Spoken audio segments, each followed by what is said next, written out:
Misooma Hawaasummaa Hammataa fi Haqa-qabeessa ta'ee mirkaneessuudha.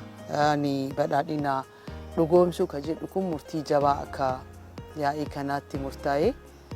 Kana keessatti gama hawaasummaatiin hojiilee hedduutu hojjetamaa ture.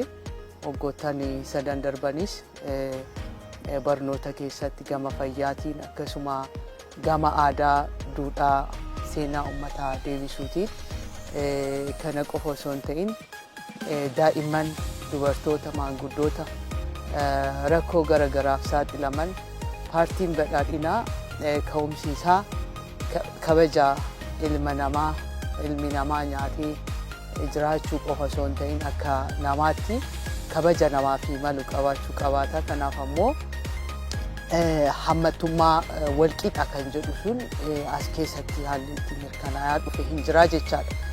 Kana qabatamaan hojiilee hojjetamaa ture baay'ee kaasuun hin danda'amaa kan malis ragaa bahuu danda'u.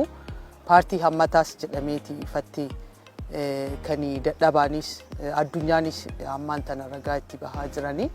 Kana keessatti harka qalleeyyii kufan, daandii irratti kan bahan, irkoo dagalee kan dhaban isaan kaasee mana miliyonotaan lakkaa'amu ijaarree abbaa manaa taasisuu danda'ee jira jechaadha. Hawaasummaa keessatti akka bu'aa guddaatitti proteekshinii guddaa kutaa hawaasaa qollifatan kanaaf taasisee jira. Kan akka injifannoo ofii bu'aa guddaatti ilaaluun hin danda'ama. Akkasumas hirmaannaa dubartootaa gama hundaan siyaasa keessatti, hawaasummaa keessatti, diinagdee keessatti, misooma biyyaa keessatti akka hirmaatan bu'aa dhufurraallee akka fayyadaman taasisuu keessatti hojii guddaan hojjetamee jira jechaadha. Itti aansees murtii kanaan kutaalee hawaasaa kana hirmaachisuun fayyadamaa taasisuun akka guddaatti qabamee jira.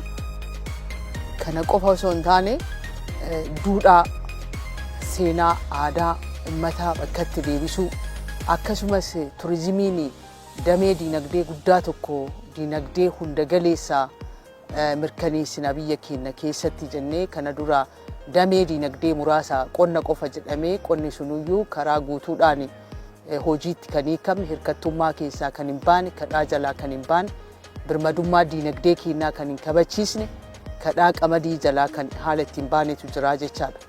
Kanaaf kana jijjiiruuf paartiin badhaadhinaa diinagdee hunda galeessaa kan jedhu akka ijoollootti kan qabate keessaa tokko damee turizimiiti. Kanaan ammoo iddoowwan gahumsa turistii misoomsuu, adda baasuu, dhaabbata hojii piroomooshinii beeksisuu hojjetullee of dandeessisee akka mootummaatti hojjetamaa ture jechaadha. Kun ammoo akka paartii badhaadhinaatti xiyyeeffannoo kennameen kan dhufe damee kanarraa yaa'insa turistii biyya alaa, biyya keessaa baay'inaan dabaluun danda'amee jira. Kanaaf isaan kanneen tooftaan ittiin raawwannu tokkoffaa badhaadhinni ka'umsi isaa sirna gadaati jennee fudhanna. Akka naannoottis ta'ee akka waliigalaatti safuutu jira.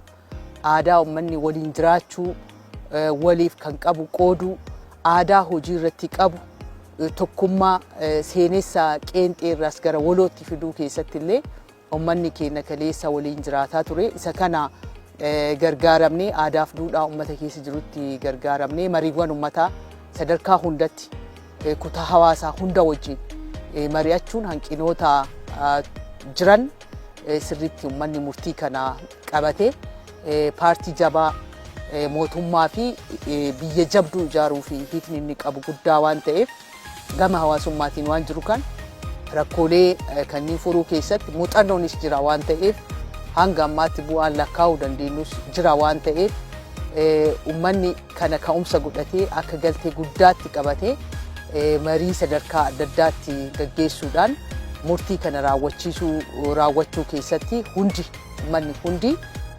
keessattuu miseensi paartii fi hoggansi paartii kana abbummaadhaan, kutannoodhaan, xiiqiidhaan hojii kana hojjechuuf kan murteeffate. Kana mootu hawaasattis deeggaraan paartii kanaas akkasuma jijjiirama kan barbaadu hirkattummaa diinagdee kadhaa biyya alaa harka nama jala qabachuurraa kan bahuu barbaadu seenaaf duudhaa isaa kaleessa cabe hawaasummaa waliin jireenya kaleessa cabe sana deebisuuf fedhiin uummata bira jirus jaalalli waliif qabus guddaadha waan ta'eef carraawwan kanatti gargaaramuudhaan marii uummataa taasisnuun murtoo paartii keenyaa yaa'ii lammaffaatiin dabarse kana lafa qabsiisuu fi jijjiirama dhugaa itti fiduun kan danda'amu ta'uu isaa kaasudha.